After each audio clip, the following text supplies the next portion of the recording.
नमस्कार। हमारा देश भारत अपनी संस्कृति के लिए विश्वविख्यात है। हमारे यहाँ गुरु और शिष्य इन दोनों के संबंध को बहुत बहुत महत्व दिया गया है। हमारे प्राचीन ग्रंथ उनकी महिमा गाते नहीं थकते। आज मैं आपको एक ऐसी ही कथा सुनाने जा रही हूँ जो गुरु शिष्य संबंध पर आधारित है। महाभारत से ली गई है कथा है जो उसके आदि पर्व में मिलती है। राजहंस की गाथा श्रृंखला की अगली कड़ी में आइए सुने गुरु धौम्य और उनके शिष्य आरुणि की कथा। धौम्य ऋषि के शिष्य थे आरुणि। आपको पता ही होगा, अन्यथा मैं यहाँ आपको बताना चाहूंगी कि पुरानी गुरुकुल परंपरा में गुरुओं के जितने भी आश्रम हुआ करते थे उनमें दूर दूर तक कृषि हुआ करती थी और सभी शिष्य कृषि का कार्य भी करते थे। एक दिन बहुत तेज वर्षा हुई। गुरु धौम्य बोले, आरुणि तुम खेतों में जाओ और वहां पर जाकर देखो खेतों की मेड़ न टूट गई हो और उनमें से पानी न बह रहा हो। मेड़ होती है जहां पर खेतों को कच्ची मिट्टी से एक कच्ची दीवार बनाकर चारों तरफ से रोक दिया जाता है, जिससे सिंचाई का जल खेतों के अंदर ही रहे। जब आरुणि खेत पर पहुंचे तो उन्होंने देखा कि वर्षा के कारण मेड़ टूट गई थी और लगातार जल का प्रवाह चल रहा था। मेड़ संभाले नहीं संभलती थी। उन्होंने बहुत प्रयास किया, मिट्टी लगाकर, पत्थर लगाकर कि किसी तरह से जल प्रवाह रुक जाए, लेकिन खेतों में जल का प्रवाह रुक नहीं रहा था।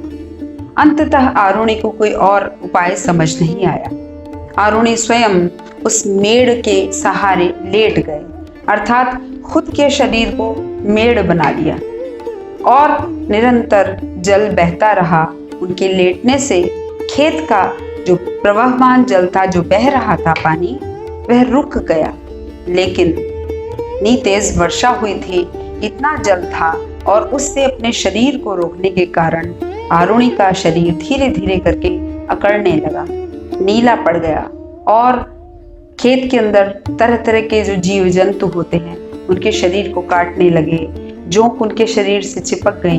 कई तरह के जलचर या जीव जंतु उनको कष्ट देने लगे, परंतु आरुणि थे कि गुरु की आज्ञा मानने के कारण और गुरु की खेत की रक्षा करने के लिए अपने शरीर की इस व्याधा, इस कष्ट को त्याग कर, बिल्कुल भुलाकर वहां लेटे रहे। रात हो गई। ऋषि धौम्य प्रतीक्षा करते रहे, आरुणि लौटे नहीं। उन्होंने उनके साथ के शिष्यों से पूछा, क्या आरुणि लौट आया?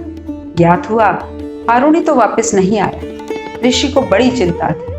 सारी रात वे सो न सके। सुबह जब वे खेत पर देखने के लिए पहुंचे कि स्थिति क्या है, आरुणि कहाँ गया, तो उन्होंने जोर जोर से आवाज देकर आरुणि को पुकारा, आरुणि तुम कहाँ हो? आरुणि तुम कहाँ हो? तो एक बहुत धीमी सी मंद सी आवाज सुनाई दी, हे गुरुदेव मैं यहाँ हूँ।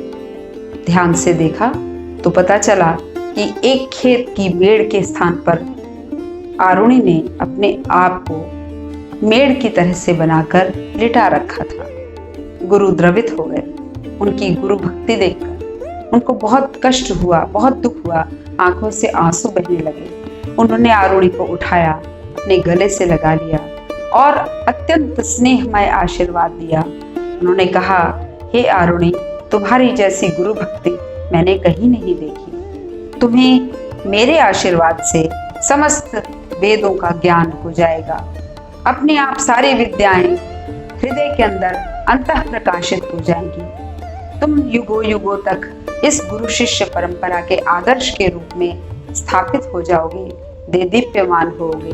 तुम्हारा उदाहरण लोग देंगे। तुम आदर्श के रूप में प्रतिष्ठापित हो जाओ। धन्यवाद।